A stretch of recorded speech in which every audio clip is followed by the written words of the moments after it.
అనుకుంటున్నావా నల్ల ముఖం దాన్ని? లక్ష్మి సరిగా మాట్లాడు. ఏంటి సరిగా మాట్లాడేది? నువ్వు చేసే పనికి నీ కథకు ఇది మాట్లాడే ఎక్కువ. నీకు ఇంట్లో సామాన్లు తెమ్మంటున్నావు చేత కాదు. 10,000 రూపాయలు ఇచ్చినావా మీ అమ్మకి? నాకు తెలియదు అనుకుంటానవా? నేను చూడలేదు అనుకుంటానవా? ఇది ఎప్పుడు చూసింది? అల్లా పైగా నేనంటే ఎంతో భయం ప్రేమ ఉన్నట్టు అది చూస్తుందే మళ్ళా ఆట. తల్లి కొడుకు ఇద్దరు నన్ను బదనాం చేసేటోళ్ళే. అయినా నల్ల ముఖం చేయబట్టే ఇవన్నీ గొడవలు. వచ్చి ఇంట్లో కూర్చొని పందిలాగా తిన్నా. ఏం మాట్లాడుతున్నా దిక్కిందంటే మమ్మని అడిగి మందానా కొయితే నీకు రోజులకి ఎగస్ట్రాలు అవుతున్నాయి. నన్ను కొడతావా?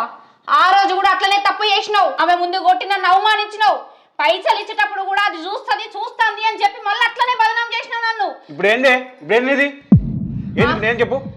వచ్చి అట్లనే బదనాం చేసింది. నువ్వు నన్ను అట్లనే బదనాం చేస్తున్నావు. తినలేక అది పోయింది.